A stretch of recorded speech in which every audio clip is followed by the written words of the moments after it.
According to Jon Heyman, Gerrit Cole will be out at least 1 to 2 months. Welcome into an emergency update version of Fantasy Baseball today on Wednesday, March 13th. I am Frank Stanfield, joined by Chris Towers, and let's talk about the latest involving Gerrit Cole. As I mentioned up at the top, according to Jon Heyman, reigning AL Cy Young winner Gerrit Cole will be out at least, and I think that wording is very interesting, at least 1 to 2 months, and will head to LA to meet with Dr. Neil Elatraj for another evaluation and to determine the best course of treatment. None of Cole's test results revealed a tear in the UCL, but there is swelling and inflammation. And I think that there are very clearly many different ways that this can go, Chris. I think the optimistic approach, Gerrit Cole rests for a few weeks, inflammation goes down, he restarts his spring training program. We see him in late May, early June. He's Gerrit Cole for the rest of the season. That is the absolute most optimistic take on this situation. Pessimistic, after visiting with Dr. Neil Elatraj, it's determined that some kind of surgery is needed, and he probably misses the entire season. Or even more pessimistic, which Scott laid out the other day, is that Cole rests for a few weeks, tries to restart a throwing program, re-injures himself or worsens the injury, turns out he needs surgery, and then we're talking about him missing time next year as well. So I think that would be the worst case scenario. And happens here. If you're looking, I'm not going to try to predict it. Right. All I'm going to say is if you're looking for an example of what that worst case scenario could look like, Walker Buehler in 2022 dealt with an elbow issue. It wasn't during spring. I think it was like during May is when the injuries started cropping up. And it was the kind of thing where MRIs showed no damage to the UCL. I think he had a flexor tendon strain. He had a very minor arthroscopic surgery to remove bone spurs in his elbow. And, the idea was, he'll be back later this year. And then as he starts working his way back, the arm just isn't right still. He's still dealing with soreness in the elbow. MRIs still show no damage in the UCL. He goes to Dr. Neil Elatraj, and they do exploratory surgery. And once they open him up, they realize, no, he does need Tommy John surgery, and Walker Buehler is still working his way back from that. So it's one of those things where MRI does not show any damage, does not necessarily mean there is no damage, obviously. And it's hard not to be pessimistic right now, especially when you're talking about a guy you were drafting in potentially the first or second round before all this. And he went 58th in the mock draft that we did last night on the podcast. There's no way he's going anywhere near that high at this point. And look, he could still be worth a 58th pick if he comes back in May and is fine. I don't think you should be betting on that at this point. It feels the vibes are off. It's ominous. They're. And I can, me as a pessimistic Yankee fan, Chris, I'm trying to keep it down and not bring out the fandom as much, but obviously it just does suck for Gerrit Cole and for the Yankees. While this is a meaningful update, there are still lots of things up in the air. Chris, I know you just wrote a reaction piece. Where did you wind up moving Gerrit Cole to in the rankings following this latest news? Yeah, I've got a range in my Roto rankings that is basically just reserved for guys who are dealing with injuries this spring on the starting pitching side. And so starting at 151, I have Justin Verlander, Walker Buehler, Sonny Gray. Verlander and Gray currently not 100%, but sounds like they'll probably be ready shortly after opening day. Walker Buehler not going to be ready probably until May, but he's not actually hurt right now. He is healthy and they're just managing his workload. So I have all three of them ahead of Gerrit Cole. Then I have Gerrit Cole at 154, Kodai Senga at 155. Now, that might just be too high for Kodai Senga because he goes, closer to 180 in a lot of the drafts that I've seen. And maybe Gerrit Cole just needs to be moved down along with Kodai Senga. But that's where I'm sticking him right now. And look, that's a part of the rankings where your team needs are going to supersede who is actually ranked in one spot or the other. So if you get to a point where you feel like you can't afford to take Kodai Senga or Gerrit Cole, and I've been in that spot before, then it just doesn't matter where you rank him. You're probably not going to take him until much, much later. And as we've said all offseason, something that I stress is roster construction among your pitchers. So not taking on too much risk with your pitchers. If you take Tyler Glass now in the 3rd or 4th round, you probably want to stay away from like a Chris Sale or a Carlos Rodon. And if you wind up with 1 or even 2 of those guys, you probably don't want to take a shot on Gerrit Cole or even a Kodai Senga. It's just the nature of pitching in fantasy is there's been so many injuries. You don't want to start your team in a hole like that or that much risk on your team. So. And just to provide an example of that, in my FSGA draft on Monday night, I took Tarek Skubal and Pablo Lopez, I think, in the 3rd and 4th rounds. Then I didn't take another starting pitcher until Jordan Montgomery. And that was in like the 14th round, I think.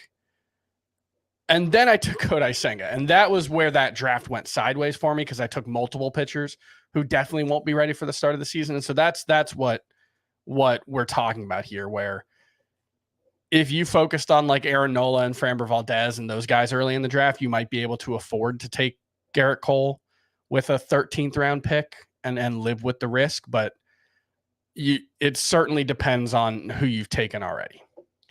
For reference, over the past week over at the NFBC, Kodai Senga's ADP is 226.4. As we pointed out many times, there are no IL spots over at the NFBC. So, Chris, I assume you're ranking for leagues that likely would have IL spots. Yeah. Do you think, in drafts like this, do you think Gerrit Cole's ADP will kind of be closer to that? I know you mentioned you ranked him around 155, but I could see people using Senga as kind of a barometer for Gerrit Cole, and maybe he starts to slip outside the top 200 in drafts. Yeah, I think he probably should go in the same range as Kodai Senga. Gerrit Cole's obviously a much better pitcher than Kodai Senga, but I feel a little worse about his odds of actually pitching this season right now. So yeah, I think that's the right range. And so, yeah, if Senga's going outside of the top 200, Cole will probably end up going around there. And I think that's totally reasonable. And I think it's going to be one of those things where once people see one of those names go off the board, they see Senga go, it'll trigger them to say, okay, now this is the time to go get Gerrit Cole. And I think that's how it works with like Verlander and Buehler and Gray now too. Kyle Bradish probably belongs a tier below Cole and Senga just because he's not as good of a pitcher, but obviously kind of same situation with him. Yeah, and I think Scherzer is probably even below that too, right? Yes. Yeah, he's probably out until at least June. So all right, let's take a quick break. When we return, what happens next with the Yankees? Apparently, it doesn't sound like they're going to be going after a Dylan Cease or a Blake Snell. They'll have to fill the void from within. What does that mean? We'll talk about it right after this. Who's in? Who's out? Let the madness begin. The NCAA Men's Basketball Championship Selection Show on CBS and streaming on Paramount+. Welcome back in. Gerrit Cole out at least 1 to 2 months with this elbow injury that he's dealing with. And according to Andy Martino of SNY, Gerrit Cole's injury has not changed the Yankees' stance on signing Blake Snell, and a trade for Dylan Cease is also unlikely. We've heard the past couple of days that apparently the Rangers and the Padres are in on Dylan Cease as well. So perhaps he could be moved before opening day. We'll wait and see on that. I thought the wording of this report was kind of interesting. The Yankees' stance on signing Blake Snell hasn't changed. Well, they've kind of been in on Blake Snell. So maybe they're still kind of in on Blake Snell and he hasn't signed. And we really haven't heard much in the recent days of anyone being interested in Blake Snell. So I don't know what's going to happen there.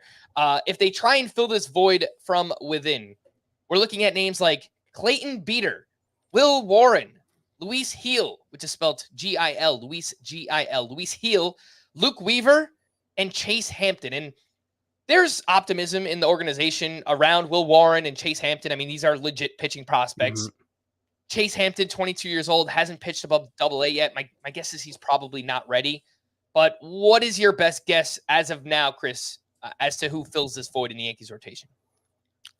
I would guess it's going to be one of the lower upside guys, at least to start. So someone like Clayton Beeter probably makes the most sense just because, you maybe don't want to rush anyone's clock. And like Luis Gil was already sent down or optioned to minor league camp. He's still pitching in games. He looked really good in a recent start as well. But, coming off Tommy John surgery, maybe they don't want to rush him back. I would guess it's one of the more boring options that you mentioned. So Clayton Beeter would probably be the guy. Will Warren and Chase Hampton in particular are very interesting. They're prospects who have gotten to the high minors. Will Warren a little ahead. Last year got to 100 innings ish at AAA. Chase Hampton only a handful of it. What was it, like 40 innings at AA, something like that? So he's probably a little for 59 innings at AA for Chase Hampton. But Hampton had the 5th best K- walk ratio among all minor league pitchers last season, just behind Drew Thorpe, who they just traded. So he's a really interesting one. I think Will Warren's slightly less interesting, but probably a little ahead of him in the hierarchy. So I would guess it's Beater. I don't have a ton of interest in him. And then Warren and then Hampton would probably get the opportunity. Clayton Beater last year in the minors, 3.62 ERA, 137 WHIP, lots of strikeouts, 165 strikeouts, over 131 2/3 innings. He was much worse at AAA. Very bad control at both levels as well. Yeah, and I've watched Beater a little bit here in spring training. His fastball's okay. It's like mid-90s. He has a really good slider, but that's really it. That doesn't really have a third pitch to speak of. So not really, too optimistic about Clayton Beater. Will Warren has put up some pretty good numbers in the minors. He's someone who's also struggled with control, over 4 walks per 9 at AAA last year for Will Warren. But everything I've read, it's a nasty sweeper slider. It's rated a 70 grade on Fangraphs. It's a pretty good sinker, but the command is an issue. So I don't know that there is anyone that we're too excited about. Maybe it's Luis Heel a little bit further into the season. Maybe it's Chase Hampton a little bit further than that. Maybe we're talking about a midsummer call-up or someone like that. There's something to like with, I think, Heel and Hampton, but I don't think those are the guys that we will see initially here with the New York Yankees. But we wait and see. Chris, anything else you'd like to add on this Gerrit Cole injury? Kyle Bradish threw a bullpen session today, all fastballs today. So maybe he's less far away than we thought. All right. Well, Gerrit Cole, once again, out at least 1 to 2 months and currently on his way to Los Angeles to meet with Dr. Neil Elatraj for another evaluation and determine the best course of treatment. We're going to wrap there. For Chris, I am Frank. Thanks as always for tuning in to Fantasy Baseball today. Please make sure to follow and leave a 5-star rating on Apple or Spotify. And we'll be back again a little bit later tonight. Bye-bye.